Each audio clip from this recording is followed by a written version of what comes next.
বলো শহুরে বাবু, তুমি কি আমাকে বিয়ে করার জন্য রাজি? হ্যাঁ বলো। তুমি তুমি এখনো এখানে দাঁড়িয়ে আছো? এখনো যাওনি? হরি ওম শিব শম্ভু।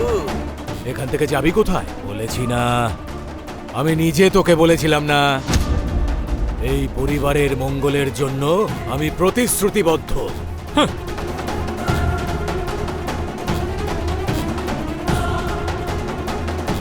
শহুরে বাবু, আমার কথার উত্তর দাও। আমার কথার উত্তর না দিয়ে তুমি কোথায় চলে যাচ্ছ? হ্যাঁ, তুমি আমাকে বিয়ে করতে রাজি তো? তোমার কোনো আপত্তি নেই তো? বলো। শুধুমাত্র তুমি এই বাড়ির মঙ্গল চাও না, আমিও জানি। আমিও চাই যে এই বিয়েটা যেন ভালোই ভালো হয়ে যায়। হরি ওম শিব শম্ভু। বাবা বাবা বাবা, নাগেশ, এতদিন পরে এত কথার মধ্যে আজকে একটা কথা দে, তোর আর আমার সামঞ্জস্য ঘটেছে না? হরি ওম শিব শম্ভু। শহুরে বাবু, আমার কথা শোনো। শহুরে বাবু,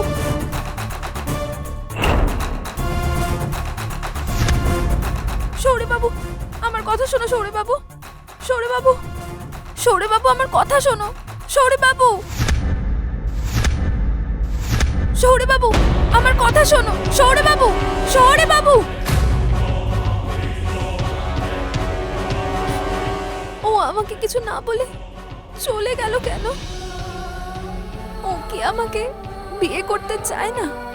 আমার কথাটার কোনো উত্তরও দিল না, কিন্তু কেন? উত্তর না দেওয়াটাই স্বাভাবিক। কারণ হলো, তোর কথা শুনতে পারলে তো সে উত্তর দেবে। আরে শুনতে পাওয়া তো দূরের কথা, তুই কোথায় আছিস, কেমন আছিস, কাছে আছিস না দূরে আছিস, তোকেও দেখতেই পাইনি, বুঝলি?